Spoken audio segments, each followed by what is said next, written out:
ዩቲናስ ክስ ሊመሰረትባት ነው። ቲክቶከሯ ዩቲናስ በፍርድ ቤት ክስ ሊመሰረትባት ነው። በቲክቶከሯ ዩቲናስ ሀያት ናስርና በሰይድ አህመድ መካከል ያለው ውጥረት አዲስ ምዕራፍ ይዟል። ብዙዎች ነገሩ በሽምግልና አልቋል ወይም ሰይድ ፈርቶ ትቶታል ብለው አስበው ነበር። ነገር ግን እውነታው ሌላ ሆኗል። ነገ ማለት ነው ረመዳን ጾምን ልጾም አስቤያለሁ፣ ለነገ ብቻ ማለት ነው። ግን ምንድን ያስፈራኝ መሰላችሁ? እኔ አልፈራውም የምር እግዚአብሔርን፣ ግን እንትኑን የፈራሁት ምንድነው? ውሃ አለ ውሃ ይከብዳል። ያው ሱር እየበላው ነው። ሌሊት 10 ሰዓት ነው ጋይስ። እንዳረበኝ ነገር ጾሙን አይከብደኝም ነገ እላችኋለሁ። አሰላሙ አለይኩም ወራህመቱላሂ ወበረካቱ። ቻናላችን ቤተሰቦች እንዴት ናችሁልን? ዛሬ በአዲስ ቪዲዮ መጥቻለሁ።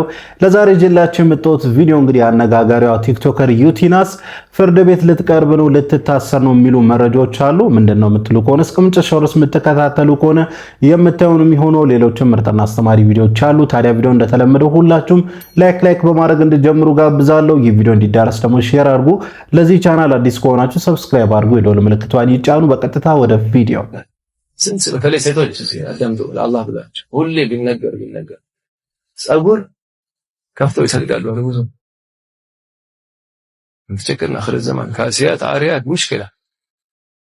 الله يملس سيد لي سفينة من إله الصلاة جميع بدنها من الوجه والكفين، جميع البدن.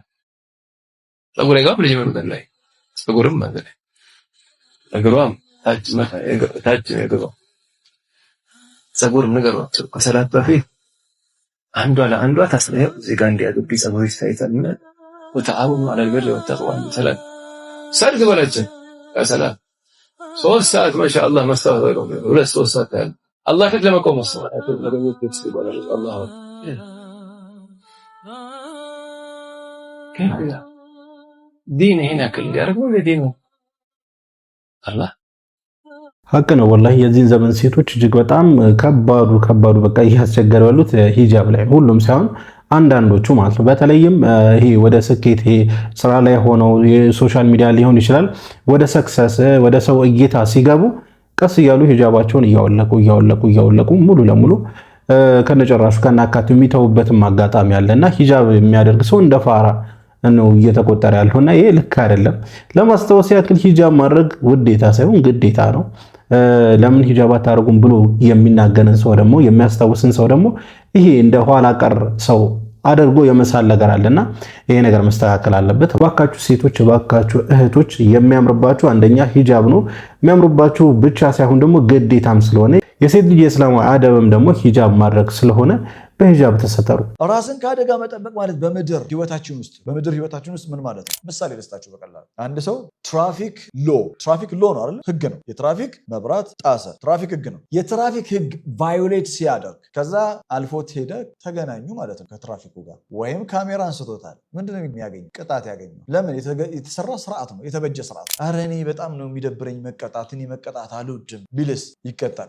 ህጉን ስለማላውቀው ነው ቢልስ ይቀጣል። ስለዚህ ሰው ትራፊክ ያው እንደምታውቁት ትራፊክ ጋር ተቋም ይኖረን፣ ትራፊኮቹ ካሉ ተቋም ይኖረናል፣ ወዲያው ነው ተቋም ይኖረን። ምን ማለት ነው? ራሳችንን ከቅጣት መጠበቅ ማለት ነው። ትራፊኩ ከሌለስ፣ ካሜራ ከሌለስ በጣም ከባድ ነገር ነው ይፈጠራል። ዋይ የሰው ልጅ በህግ ሊኖር ግድ ይለዋል። አላህ የዘረጋው ቃኑን ውጁድ አለ። አላህ የዘረጋው the law of existence ስርዓት አለ። ይሄንን ስርዓት የሚጥስ አላህ ሐራም ያደረገው ድንበር ያበጀለትን ህግና ስርዓት የሚጥስ የሚፈጠረው ነገር በጊዜ ሂደት ምንድነው ከተባለ በጊዜ ሂደት የሚፈጠረው ነገር ያ የጣስነው ነገር ስርዓት ስለሆነ የጣስነው ነገር እኛን መልሶ ይመታል። ሀቅ ነው ወላሂ። አላህ Subhanahu Wa Ta'ala እዚህ ምድር ላይ ስንኖር ለኛ ህግ አበጅቶልናል። ነገር ግን ምን ያህል ለዛ ህግ ተገዢ ነን የሚለው አጠያቂ ነው። እዚህ ዱንያ ላይ ለሚዘረጉ ህጎች ሁሌም ተገዢ እንሆናለን። ምክንያቱም ቅጣቱን እዚሁ ስለምናገኘው ምናምን ነገር አላህ Subhanahu Wa Ta'ala ለደነገገልን ህግ ግን ለምን ተገዢ እንደማንሆን ብዙ ጊዜ ግራ ይገባኛል። በነገራችን ላይ የዱንያ ህግ ብቻ አይደለም እዚህ ዱንያ ላይ የሚቀጠው የአላህን Subhanahu Wa Ta'ala ህግም ስንጥስ አኺራ ላይ ብቻ ሳይሆን እዚህ ዱንያ ላይ ምን ከፍላለን የአኺራው ደግሞ የበለጠ የከፋ ነው የሚሆነውና ስለዚህ በቻለው አቅም አላህ Subhanahu Wa Ta'ala የዘረጋውን ህግ ለማክበር መጣር አለብን ብዬ አስባለሁ። አላህ ይርዳን፣ አላህ ያግዘን። አሁን አሜሪካ ሆኖ ጀርመን ሆኖ እናት እዚህ የራባት ልጇ ቢረሳት አባት እንደው የሚጠጣው ቡና ቢያጣ ልጅ ውጭ ልጅ አለው እየተባለ ምን ያክል ያዝናል። ሙታኖች የበዛን ተዛ የበለጠ ያክል ዱዓ الدعاء للأموات كالهدية للأحياء ላለ ሰው ስጦታ በሰጠው እንደሚደሰት ሁሉ የሞት ሰዎች በዱዓ ይደሰታሉ፣ በሰደቃ ይደሰታሉ። ያለን ሰው ሲዘይረው ብርቱካን ገዝተህ ዳቦ ሰጠህ ብር ስትሰጠው ማይደስታል። አስቡት ውጭ ሀገር እየኖረ እናት አባቱ ውጭ ሀገር እየኖረ ስራ እየሰራ እናት አባቱ ሲቸገሩ፣ ይሄ በጣም ከባድ ነው። ውጭ ሀገርም ኖረ እዚህ አዲስ አበባም ኖረ ክፍለ ሀገርም ኖረ እናት አባቱ ሊቸገሩ አይገባም። በቻለው መጠን እሱ የሚችለውን የአቅሙን ያህል መጣር፣ ለነሱን ማገዝ፣ የነሱን ሐቅ መወጣት ግዴታ ነው አይደለ? የኛ የልጆች ግዴታ ነው። ሶ በቻለው መጠን እኛ ወላጆቻችንን ልናገዝ፣ ሰፖርት ልናደርግ፣ የነሱን ሐቅ ልንወጣ ይገባል እንጂ እነሱን ረስተናቸው እኛ የራሳችንን ህይወት ማጣጣም ማለት አንደኛ ጣዕምም አይኖረውም ህይወታችን፣ ሁለተኛ በረካም አይኖረውም። ወላጆች ያዘኑበት ህይወት የትም ሲደርስ አልተመለከትንም። እንደውም ባጭሩ ሲቋረጥ ነው ወይንም ደስታ ሳይኖር ሲቀር ነው እየተመለከትነውና በቻለው መጠን የወላጆቻችንን ሐቅ ለመወጣት እንሞክር። እንዲሁም የወላጆችን ዱዓ ለመቀበል መሽቀዳደም አለብን እንጂ እነሱን ዘንግተን ከነጭራሹ ከናካቴው መርሳት ይሄ በጣም ከባድ ነገር ነው። ነገ ማለት ነው ረመዳን ጾምን ልጾም አስቤያለሁ፣ ለነገ ብቻ ማለት ነው። ግን ምንድነው ያስፈራኝ መሰላችሁ? እኔ አልፈራውም የምር እግዚአብሔርን፣ ግን እንትሉን የፈራሁት ምንድነው ውሃ አለ ውሃ ይከብዳል። ውሃ ነው አሁን እንጂ ምግብማ ምን ኢትዮጵያዊ ምን ሁሌም እየኖረን አይደል? ምን ግን ውሃው ነው አሁን። ጾም ደግሞ ብላችሁ ስታስቡ ደግሞ ምግብ እያያችሁ አለ መጾም ምናምን ደግሞ ከባድ ነው እና እስቲ ልጾመው አልጾመው ወይ ዝም ብዬ ሄጄ ላፍጠር ማፈጥርበት ስላለ እኔማ ጾሜ ኤክስፒሪየንስ ላድርገው ብያለሁ። ምን ትሉኛላችሁ? ኤክስፒሪየንስ አይ እጾማለሁ፣ ግን የምር ነገ ከጠዋት ጀምሮ አልበላም አልጠጣም እሞክራለሁ። ካልቻልኩኝ መሀል ላይ ያው ጀልጠዋለሁ፣ ግን ምሽል ይመስለኛል ውሃ ነው የሚከብደኝ ብዬ አስባለሁ። ይመቻችሁ። ምን ትሉኛላችሁ? ያው ሱር እየበላው ነው። ሌሊት 10 ሰዓት ነው ጋይስ። እንዳረበኝ ነገር ጾሙን አይከብደኝም ነገ እላችኋለሁ። አሁን እየበላው ነው፣ ውሃ እንጠጣለሁ። ነገ ምራቂን አልወጥም፣ ምራቂ ማለት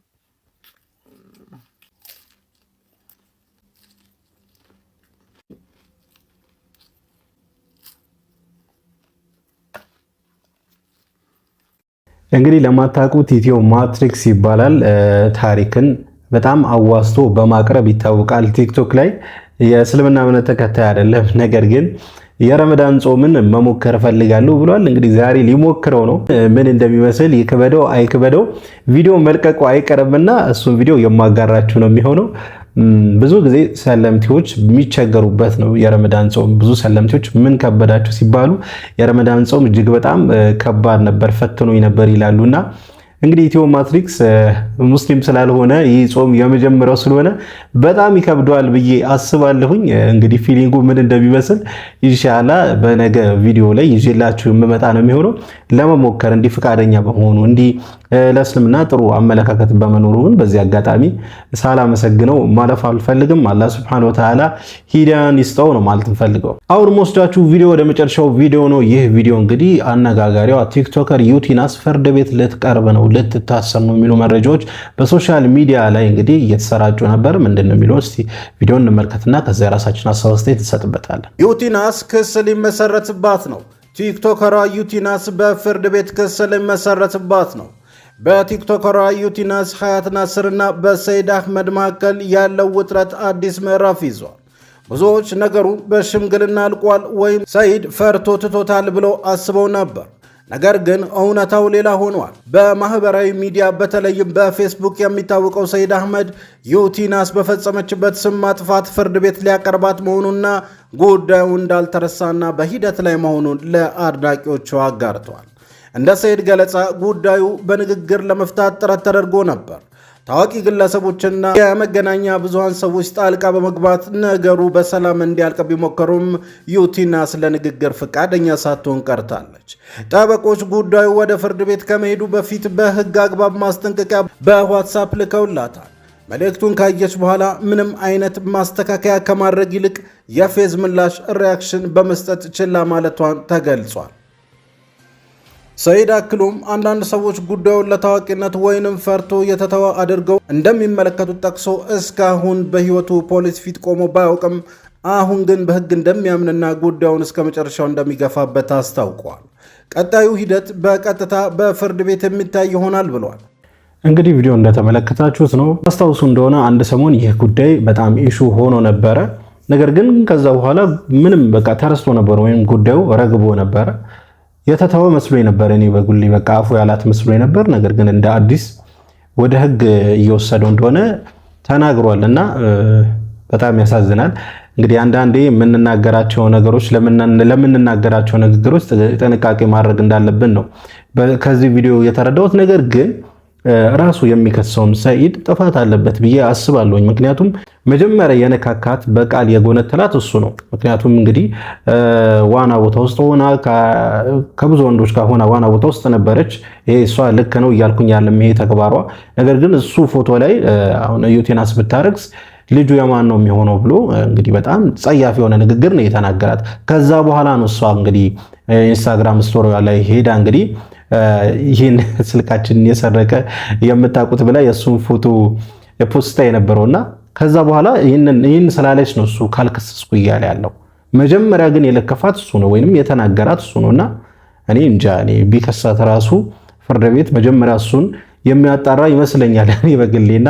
ግን እኔ ቢሆን ብዬ የማስበው ሁለቱም ሙስሊም ናቸው። ሰኢድም ሙስሊም ነው፣ እሷም ሙስሊም ናት። አሁን ደግሞ ጊዜው ረመዳን ነው። አፉ መባባሉ የተሻለ ነው ብዬ አስባለሁኝ። ይሄ ትክክለኛ ጊዜው አሁን ነው የአፉ የመባባያ። አለበለዚያ እንግዲህ ጾማችን ምንም ትርጉም አይኖረውም ማለት ነውና ይህን ቪዲዮ የምትመለከት ከሆነ ሰኢድ እባክህን ዩቲናስን አፉ በላት፣ ዩቲናስም ሰኢድን አፉ በዩ። አፉ መባባለው የሚበጀው እንጂ ጥርስ መነካከስ በሙስሊም አያምርም። ሙስሊም ከ3 ቀን በላይ ሲያኮርፍም አያምርበትም ብዬ አስባለሁኝ። ለማንኛውም ለዛሬ ይዤላችሁ የመጣው ቪዲዮ ይህን ይመስል ነበር። ቪዲዮን ከወዳችሁ እንደተለመደው ሁላችሁም ላይክ አድርጉ። ይህ ቪዲዮ እንዲዳርስ ደግሞ ሼር አድርጉ። ለዚህ ቻናል አዲስ ከሆናችሁ ሰብስክራይብ ማድረግ አይረሳ። ኢንሻአላህ በቀጣይ በአዲስ በቆንጆ ቪዲዮ እስከምንገናኝ ወሰላሙ አለይኩም ወራህመቱላህ ወበረካቱ።